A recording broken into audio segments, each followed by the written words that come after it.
мақта гаңсырлар дема 10 жыл киіп кыдасын шығарамайтын 10 сом қалқым.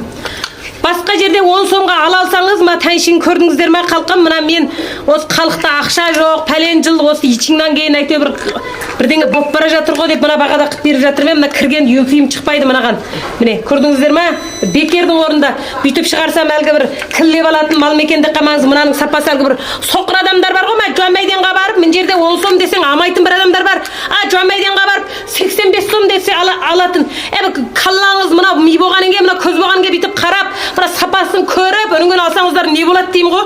Біз мына жақта халқым кибасыншы деп жың малды 10 сомнан өсіп берсек, оныкі арзан екен дейткенде әнжеге барып, оқшаш малға тілдің құлағындай қылып 2 марканы тағып қойса, дәзімалды қатыр қойса, ойбай мына жың екен, мынадан артық жың мал бола ма, жың модар 10 сомнан, мына үстіме кіші бағанды қараңыздар ма, қарасын. Мынаны 65 сомнан жібек лоқаба, мына бүтін көз қолмен қойылған мына бірме-бір. Ал енді бұның мына сарысы бар екен, бұл сарысын 25 сомнан қып берем. Әсілінде енді бұл сарыны кейде киетіндер атақты жарастырып киеді. Мен өз басым тек сар кимеймін. Ол шынымды айтам ғой, амасаңыз қойсын өшірді өртте бетермін. Бірақ 25 сом осы кірген ізінен төмен қып берем, қалқым. Міне, бүтін чүн мынандай көздер қолмен қойылған. Амма қара киімнің сыртынан пейлап, қара гаңсырлардың сыртынан киетін болсаңыз, сары ең атақты рең. Міне, кафесі.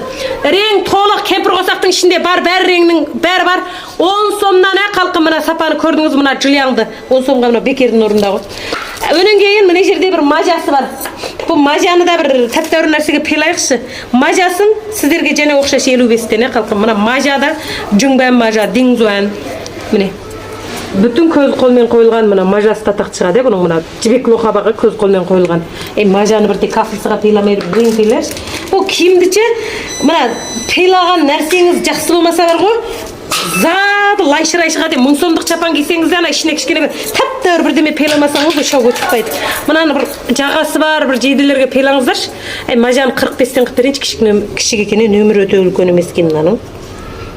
Ама мынандай жың жібек лоқабаға көзді бірме-бір қойып шыққан, қалқым мынау ерекше әйбет шыққан мал міне. Міне мажасы жың жібек лоқаба. Аналарда анандай бағада қимыл қып берді ме? 10 сом дегенге ештеме демейді, қалқым азырақ поштағанның пұлын қосып алып аласыздар.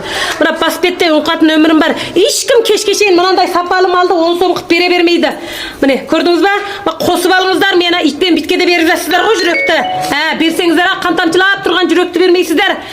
Итпілі бас қоятын әңгіме. Жүрек бер демей, мені гуанжуғы басаңыздар, осындай сапалы малдан күнде игіліктенесіздер. Мынаны көшеде қаншадан аласыздар ма? Сапаны көрдіңіз ба? Тәншіндігін, жылияңын. Сәлем қалқым, аман есен тұрдыңыздар. Осындай.